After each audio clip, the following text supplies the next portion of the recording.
Memang konstitusi Kiai harus gitu lah tamud dan ainaika. Kenal orang lebih tinggi itu kan resiko. Misalnya saya Kiai Deso, mungkin punya carry tua sudah seneng, punya kijang tua sudah seneng. Gara-gara kenal Pak Wahid naik Camry, waduh kok saya kalah itu. Kenal orang itu kan resiko. Mungkin dosen-dosen sini kalau kenal saya di Rembang juga resiko. Di sini gak ada cium tangan, melihat saya dosen, wah gak enak jadi dosen. Jadi memang harus dibatasin. Sekiranya mungkin orang terus, karena latamud dan apa? Ainaika ilham. Kamu jangan sering melihat orang lain yang mungkin secara lahir dapat nikmat yang lebih tinggi timbang Anda. Kalau kamu gak bisa ngelola hati Anda bisa hasut, Anda bisa dengki. Paling tidak Anda bisa ada syukur. Saya itu sering didolani pejabat. Juga sering melihat pejabat di TV-TV. Naik mobil aja ada yang naikkan. Bahkan kalau wudhu itu anduk aja ada yang bawa. Itu kalau yang nggak kuat, wih naik jadi pejabat. Ya makanya terus konstitusi Kiai itu mengatur, sudahlah. Mata kamu itu kamu batasin. Jangan melihat sesuatu yang potensi ya. Potensi menjadikan Anda tidak apa? Syukur. Jadi saya mohon, ini memang konstitusi saya sebagai Kiai. Jadi saya, tapi di hati saya tetap akrab. Saya doakan semua untuk UI, untuk semua orang Indonesia kita doakan. Kita ingin semuanya tambah baik, tambah baik. Ya, Assalamualaikum warahmatullahi wabarakatuh. Sehingga di beberapa riwayat dijelaskan ada orang yang 500 tahun ibadah, nggak pernah maksiat. Ditanya sama Allah, kamu masuk surga karena apa? Karena ibadah saya ya Allah. Ya sudah, surga kamu 500 tahun saja, karena ibadah kamu 500 tahun. Ini cerita umur-umur orang dulu. Ya Allah katanya surga engkau ini selamanya. Ya kalau yang selamanya itu rahmatku, kalau amal kamu terbatas ya surganya sesuai amal kamu ya terbatas. Ya sudah ya Allah, berarti masuk saya surga saya ini karena fadl engkau, karena anugerah engkau. Itu namanya apa? Diroyah. Diroyah itu satu kajian analisis di mana kita percaya riwayat, tapi kemudian punya logika, punya diroyah. Ini penting supaya tauhid kita ini kuat. Jadi dulu ada orang yang sangat cerdas, namanya Jubair bin Mut'im. Dia saking cerdasnya, juga kaya, juga tokoh, dikirim sebagai delegasi pembebasan Asra Badrin, tawanan Badar. Kemudian pas datang ke Masjid Nabawi, Nabi delalah pas baca Wattur wa kitabim mastur. Sampai pada titik Nabi baca Am khuliku min ghairi syai'in am humul khaliqun. Apakah penciptaan yang sedemikian canggih itu dimulai tanpa perwujudan, tanpa sesuatu yang real, yang maujud? Orang itu langsung bersimpuh, matur, ya Rasulullah saya Islam. Kada qalbi yatir, hampir hati saya, otak saya, pikiran saya itu terbang. Karena logika yang dibangun ateisme misalnya, kalau alam raya ini dimulai dari nihilisme, berarti logikanya apa? Al-adamu yakhluqu maujudan. Alam raya ini kan maujud. Maujud itu ada.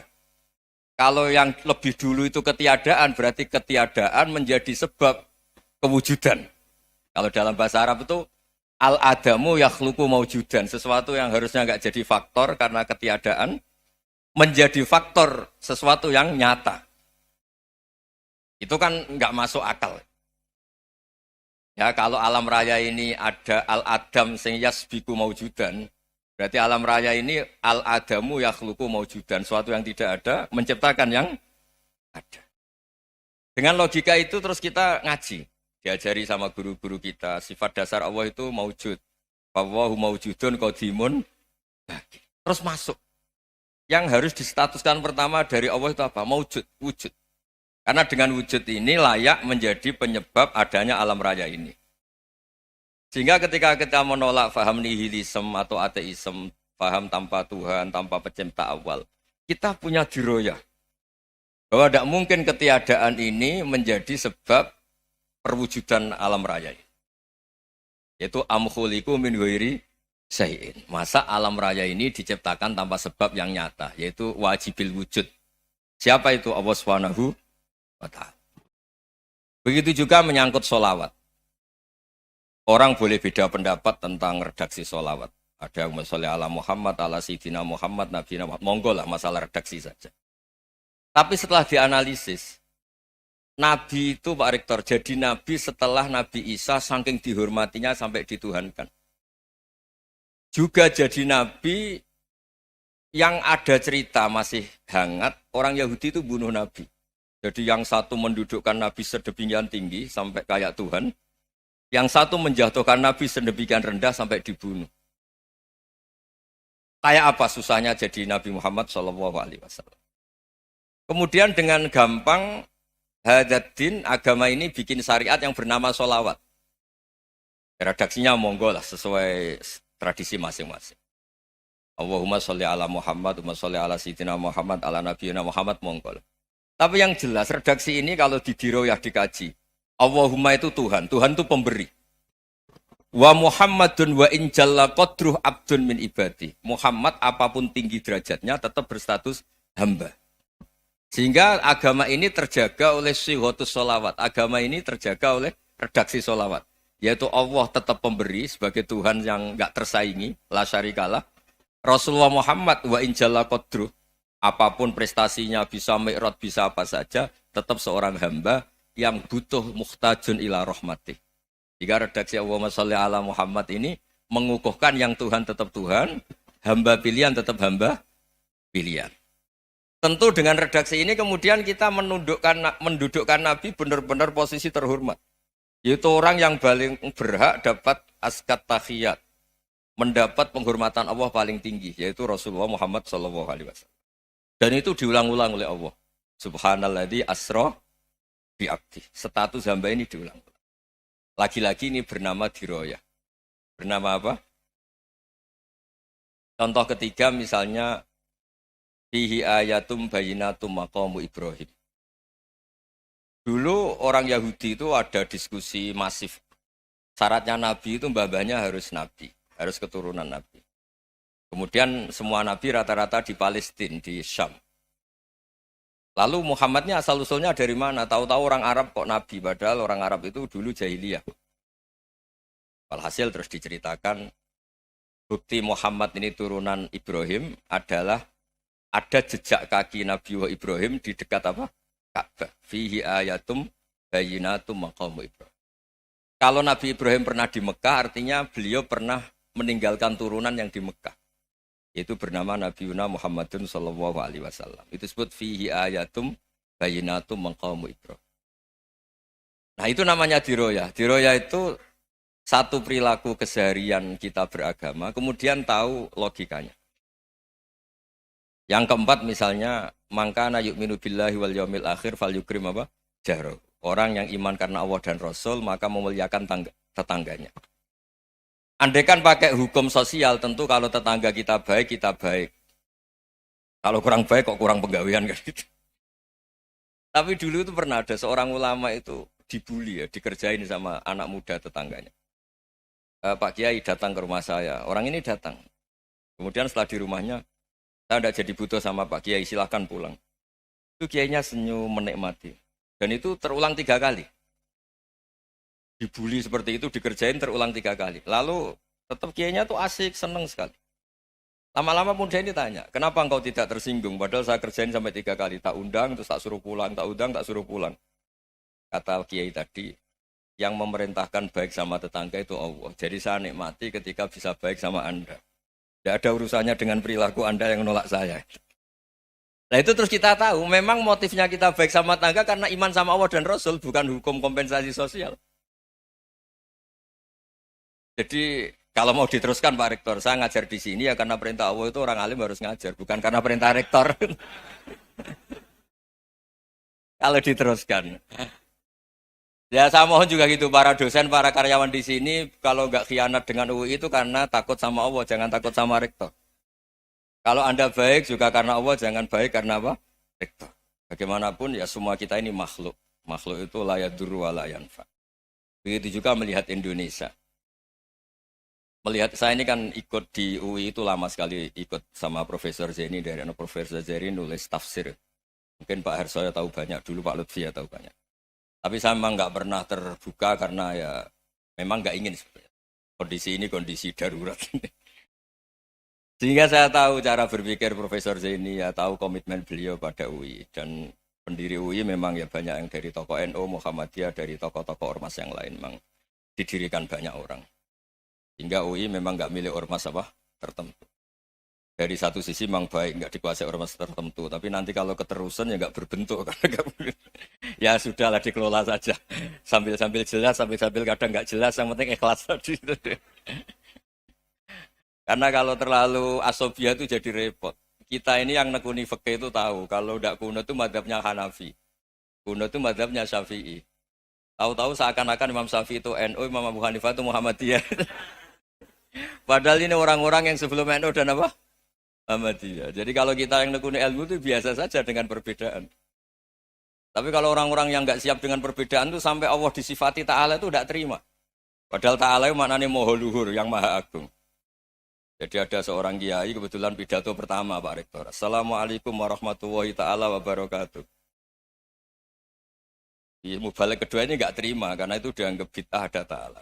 Hanya dia bilang Assalamualaikum warahmatullahi ta'ala wabarakatuh. Itu saking asobiahnya itu Allah ditambahi ta'ala itu tidak terima. Padahal ta'ala itu maknanya Maha Agung.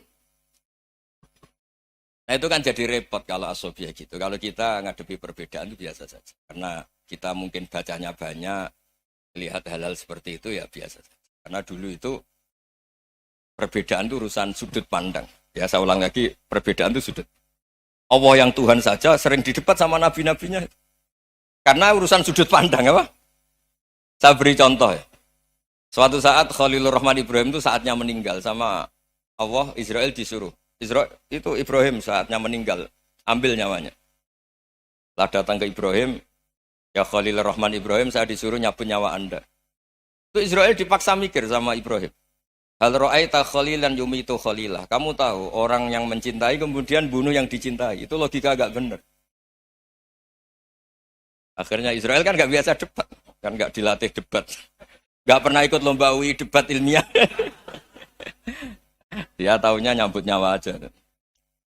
Kembali ke Allah. Ya Allah, kata Ibrahim, hal ra'aita khalilan yumitu khalilah. Masa kekasih bunuh yang dicintai ya. Tapi kata Allah santai. Bilang ke Ibrahim, hal ra'aita habiban yakrahu ayyalqa habibah. Masa katanya dia cinta saya, kemudian ketemu saya tidak berani. Israel mater lagi. Logikanya gini Ibrahim, masa yang dicintai sama yang ketemu yang dicintai nggak berani? Ya udah ketemu aja. Katanya yang meninggal itu. Artinya kamu bisa saja GR tidak mati-mati karena merasa dicintai, atau ingin mati karena mencintai. Nah maksud saya dalam hal-hal seperti ini orang UI pasti nggak jelas. Katanya cinta Allah suruh mati ya nggak mau. Nggak jelas kan? Dibilang nggak cinta juga nggak mau. Tapi dibilang cinta kalau ukurannya mati juga enggak mau. Nah, tapi dalam banyak hal enggak jelas itu penting Pak Rektor. Penting sekali. Buatan guyon. Saya beri contoh sekian ilmiah, enggak jelas itu penting. Rasulullah SAW itu dalam banyak hal itu disuruh Allah, memang disuruh supaya ngambil sikap seperti itu. Karena Allah itu punya otoritas penuh untuk bikin orang itu baik atau enggak baik. Wahsy itu yang membunuh Sayyid Hamzah, orang paling dicintai Nabi, di antara yang dicintai Nabi. Qatalahu Wahsyun, dibunuh oleh Wahsy. Nabi secara basarnya itu gak suka sama Wahsy. Sampai cara lahir ya ingin corong Jawa ingin masuk nol. Tapi apa kata Allah? Laisa laka minal amri syai'un aw yatuba alaihim aw yu'adziba. Itu tidak wilayah kamu Muhammad. Malah Wahsy dikasih tobat sama Allah. Khalid bin Walid, itu perang Uhud kalah itu karena ide brilian Khalid bin Walid. Pas itu masih panglima kafir. Yaitu pura-pura kalah, ghanimah dilepas, sahabat turun, pasukannya naik, walhasil orang Islam kalah. Khalid bin Walid akhirnya juga masuk Islam. Orang yang secara basariah Nabi itu gak siap. Kebalikannya juga ada. Sa'labah itu orang sampai tempat gelar hamamatul masjid. Ini pas ngaji mesti ingat. Salah. Dia di masjid terus. Setiap habis salam tuh lari karena istrinya nyuwun sewu masih berpakaian yang tidak pantas. Kenapa engkau terburu-buru pulang? Pakaian yang dipakai istri saya sekarang saya pakai. Ya pakaian sarung itu kayak Pak Rektor kan fleksibel.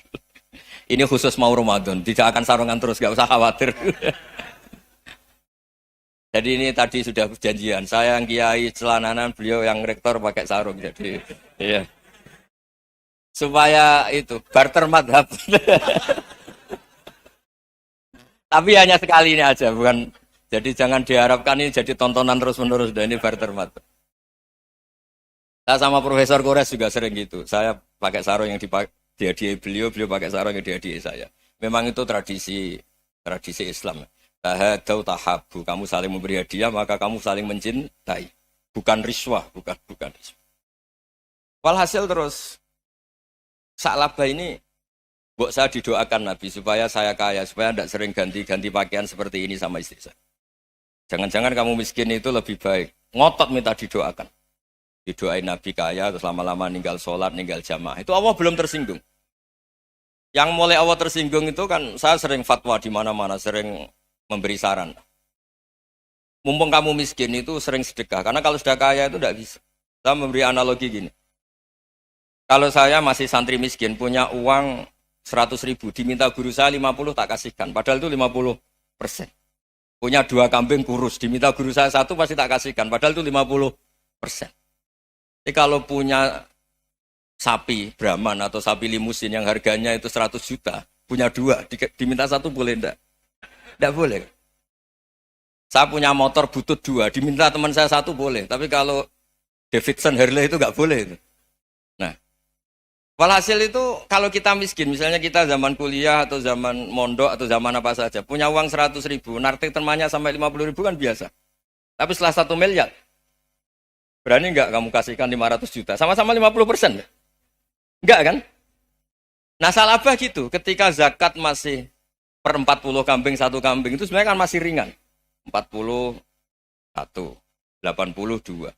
Kambingnya itu sudah mabenal jabalen. Barang dihitung zakat karena sudah ribuan, jumlahnya sampai 400 kambing. Banyak lah pokoknya. Terus kata Sa'labah, ini pemerasan. Karena jumlahnya besar. Allah tersinggung karena nabinya dianggap narik zakat itu dianggap kharat, dianggap pemeras. Allah tersinggung kemudian fa'aqobahum nifakon fi qulubihim ila yaumil. Dia ditegur munafik. Semenjak itu terus tadi kembali gak jelas tadi. Barkohnya gak jelas itu menjadi orang tuh bijak. Ini sekarang nakal, jangan-jangan nanti jadi orang baik. Yang sekarang baik, jangan-jangan suatu saat jadi tidak baik. Semua orang introspeksi. Gak ada jaminan kalau kita sekarang baik akan baik terus. Gak ada jaminan kalau kita sekarang buruk akan buruk terus.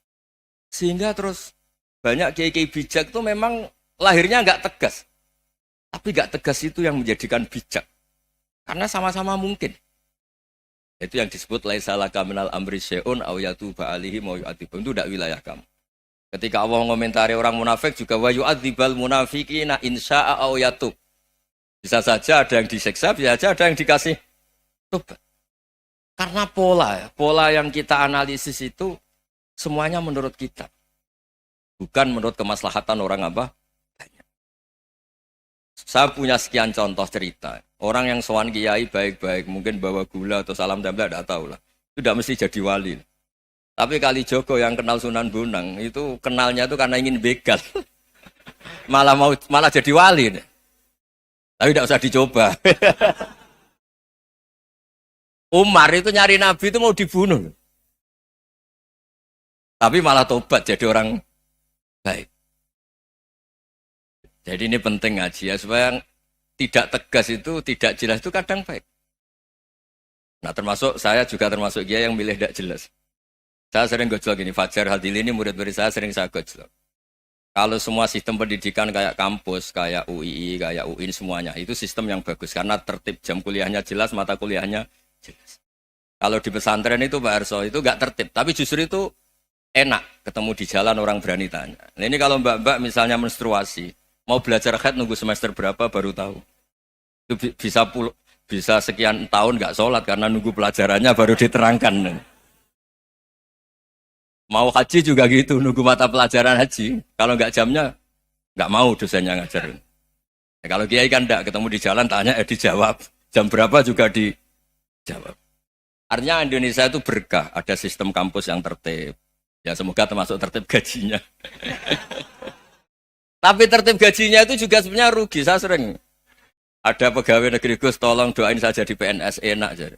Gajinya tetap. Kata saya nggak mau kalau gaji saya tetap. Kok bisa Gus enak tiap bulan mesti dapat gaji. Kalau tetap nggak naik-naik kata saya. Kalau kiai gajinya nggak tetap, tapi di atas yang tetap kata saya. Artinya Indonesia itu berkah. Kalau semuanya pakai sistem pendidikan setertib ini, orang mau tanya haid ya nunggu pelajaran haid. Bab haji ya nunggu pelajaran haji. Tapi kalau ketemu kiai itu enggak. Ya pokoknya saya pernah di pasar, Gus mau tanya. Tanya apa? Anak saya keluar darah terus gini-gini. Padahal biasanya haid hanya 7 hari gini-gini. Ya sudah kembalikan ke biasanya, rudat ilal adat. Itu enggak usah sowan ke rumah. Juga enggak registrasi dulu, enggak daftar dulu. Ya ini enggak nyindir cerita saja. Supaya ini bukti koalisi beneran. Jadi saya yang kiai enggak tertib jam, koalisi sama yang tertib jam. Jadi kalau semuanya sistem kampus, nanti pertanyaan itu enggak bisa on time, enggak bisa setiap saat. Makanya Indonesia itu berkah. Kiai-kiai yang alim yang di jalan-jalan banyak. Juga kiai yang di kampus dokter-dokter fikih banyak. Yang nekuni ilmu umum ya banyak. Macam-macam. Itu masalah itu kalau saling mengadili itu baru masalah. Misalnya kiai ngeluh, enggak enak jadi kiai, enggak punya gaji tetap. Yang dosen ngeluh, enggak dicium tangannya. Karena memang unik Indonesia itu. Kalau guru fikih kok dosen itu tetap enggak dicium tangannya. Karena pikirannya anak-anak itu wong sudah bayar disuruh nyium. Itu kayak di alam sadar tuh gitu. Kalau kiai itu kan anak-anak enggak bayar itu. Ya opanya cium tangan itu. Makanya kalau kiai tidak keramat bisa mati karena cium tangannya doang itu bisa mati itu kiainya. Ya ini cerita. Supaya saling menghormati saling. Jadi kalau makanya itu pakar-pakar akhlak ya, pakar-pakar etika peradaban. Itu tertampar betul ketika Nabi urusan ilmu itu mengabaikan itu kalau sudah urusan ilmu. Misalnya begini, ada urusan ilmu, ada mbak-mbak cantik atau ibu-ibu cantik. Itu dalam Islam itu diajarkan jangan sopan-sopan banget. Kata Nabi, karena kekuatan ilmu itu di atas kekuatan akhlak, di atas kekuatan adab. Ya nisa an-nabi lastunna ka ahadim minan nisa. Ini taqaitunna fala takhdu'na bil qaul. Fa yatma alladhi fi qalbihi maradun. Misalnya ada mbak-mbak cantik, menarik, kemudian sopan misalnya sama Pak Fajarin sama dosen-dosen. Monggo binara. Wah itu bahaya pikirannya kemana-mana itu. Orang yang imannya pas-pasan, berarti mau. Maksud saya kalau cantik, menarik, ketemu di jalan, biarin aja dosennya mau kemana, biarin aja. Gak usah dihormatin. Kalau dihormatin, Pak mau kemana sadarian bisa bahaya. Nah, biarin aja. Kalau tanya, Dek ini alamatnya mana? Cari sendiri Pak. Karena hanya dengan cara itu, si Pak dosen ini gak kepikiran. Gak ada orang suka, orang kedus itu gak akan. Tinggal sudah cantik, sopan. Wah bisa pikirannya macam-macam. Itu ilmu. Fala takhdu'na bil qaul. Kamu jangan terlalu lirih kalau ngomong. Fayat ma'alladzi fi qalbi maradun. Orang yang pikirannya masih kotor pasti berpikir yang negatif. Anda mungkin demi sopan sama dosen Anda. Tapi sejauh mana dosen Anda juga berpikir positif. Itu kan uji iman sama uji nyali. Nah, sama pejabat yang sopan sama kiai mungkin punya Alphard, punya Robicon, punya terus bawa uang banyak. Terus sama kiai cium tangan hormat. Jangan-jangan kiainya yang pikirannya macam-macam. Ini berarti bisa jadi muhibbin potensial misalnya. Nah, saya ini termasuk kiai yang pengagum ilmu. Sehingga saya sama orang yang medit, yang kikir sama saya itu saya senangnya bukan main. Kenapa? Karena kalau orang medit itu gak berhak nuntut. Tapi kalau orang lomo 1 juta minta surga, 2 juta ya minta apa? Surga. Gus, salam template. 200.000 aja kadang minta surga. Tapi kalau yang kikir-kikir ya sudah salaman tok sudah. Enggak minta apa-apa, kan dia tahu diri, enggak bayar kok minta. Maksud saya, Islam itu luas, dinikmati saja, Pak. Dinikmati saja. Nah itu diroya, maksudnya itu diroya. Diroya itu kamu tahu aturan Islam itu kamu harus yakin khairihi wa syarrihi minallah. Semua itu ujian, tapi kemudian dikaji. Makanya saya ini termasuk pengagum Imam Syafi'i. Imam Syafi'i itu dikasih tahu. Tadi orang yang di depan engkau cium tangan hormat itu di luar ngomong-ngomong, ngata-ngatain Anda. Imam Syafi'i tertawa-tawa sewenang. Ada ini dikata-katain di luar kok. Kok tidak kamu anggap munafik malah tertawa. Berarti saya wibawa, di depan saya enggak berani.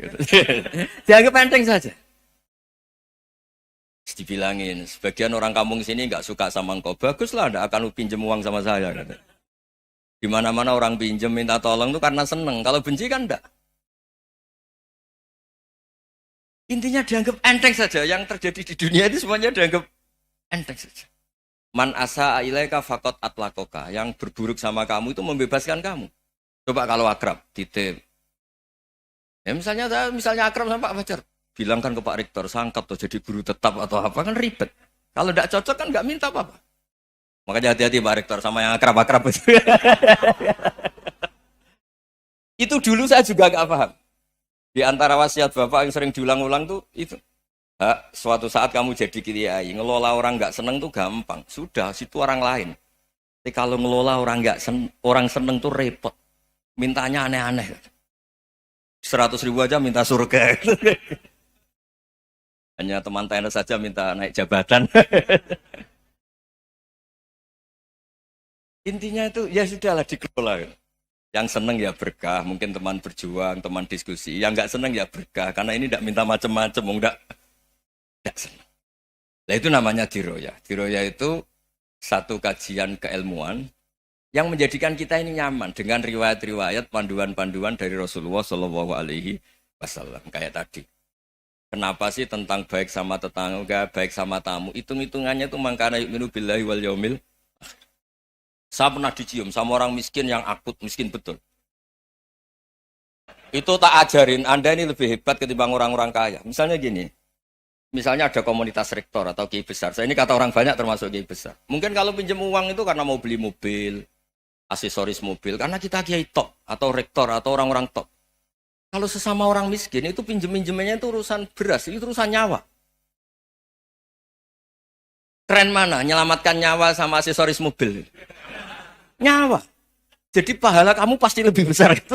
Itu senengnya jadi orang miskin terus keterusan sampai sekarang. Itu. Lo coba kalau menteri sama menteri, rektor sama rektor, kira-kira pinjemannya apa Pak Arso? Kan kalau mau beli mobil atau mau umroh VIP, pokoknya yang keren-keren. Kalau orang miskin pinjam karena apa? Makan kan? Beras kan? Makanya kalau yang sedang miskin monggo lah, kalau ingin teruskan. Maksud saya Islam itu seenak itu. Islam itu segampang itu.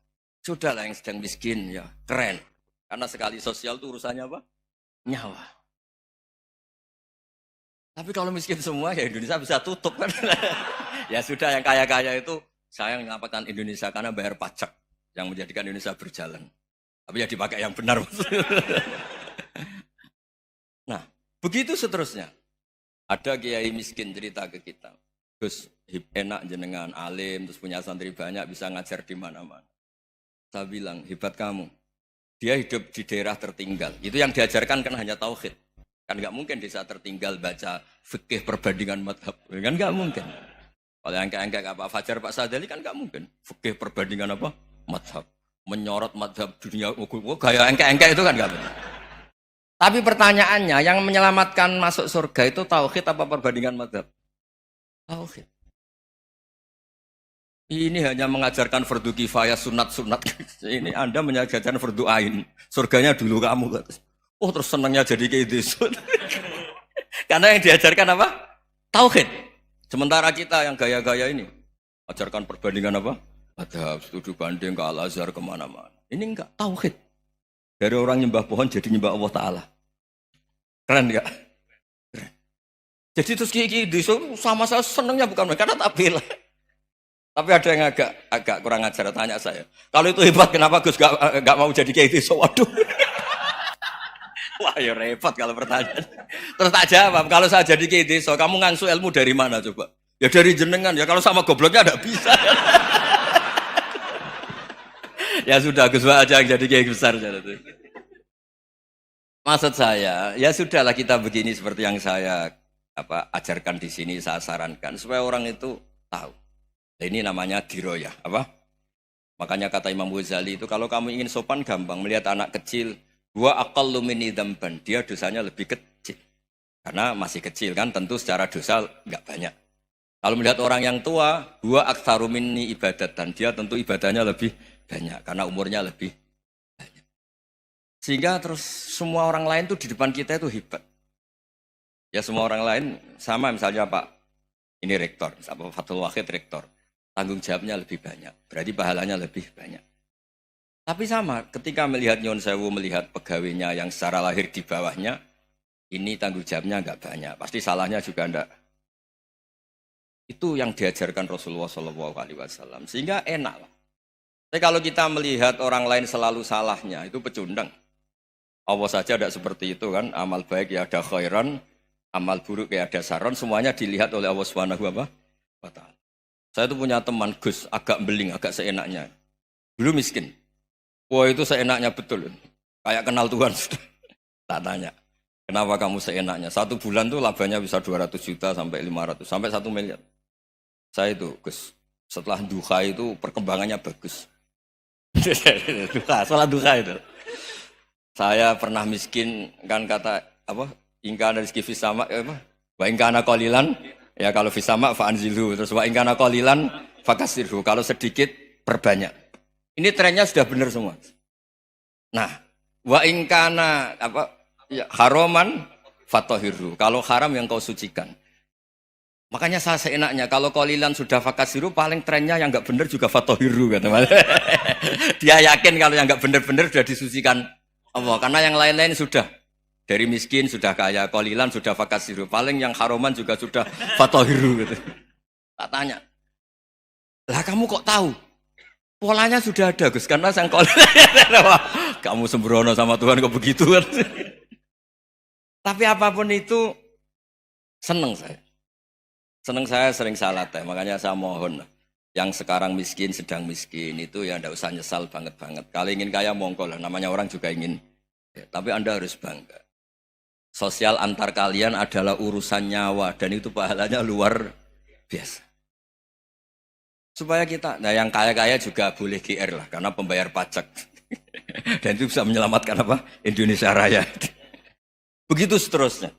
Itu yang diajarkan Nabi, antawadu'u hatta la yabghiya ahadun ala ahadin. Kamu semua harus tawadhu, sehingga antar kalian tidak saling tidak sopan, tidak saling liar, tidak saling mendolimi. Termasuk tadi, sikap gak jelas tadi. Orang dolim yang sekarang dolim bisa saja tobat. Yang sekarang soleh bisa saja nanti. Semuanya itu mungkin. Kita diajari ya muqallibal qulub tsabbit qalbi ala dini. Jadi keliru kalau kita dalam banyak hal harus tegas, enggak mesti. Al halalu bayyinun wal haramu bayyinun. Tapi ada wa bainahuma umurun mustabihat. Ada yang wilayahnya itu abu-abu. Misalnya ada perempuan cantik misalnya, contoh paling gampang. Kalau kamu ajari secara serius kamu bisa saja tergoda jadi fitnah. Jadi kalau orang soleh gak berani ngajarin, kemudian digunakan orang fasik, malah menjadi orang nakal, kita juga tanggung jawab. Kamu mau tegas gimana? Wilayahnya sama-sama mungkin. Wilayahnya sama-sama mungkin. Yang dekat pejabat mungkin terkontaminasi KKN. Tapi kalau pejabat gak dekati orang soleh, punya perilaku yang gak soleh, yang repot juga Indonesia kan?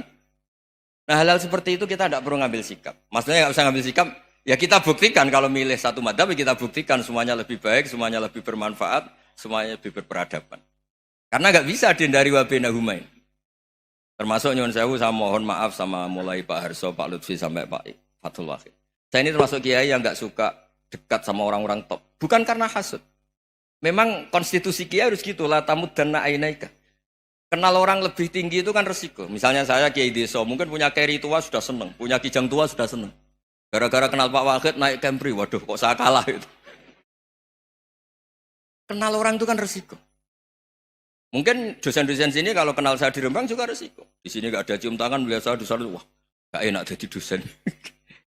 Jadi memang harus dibatasin.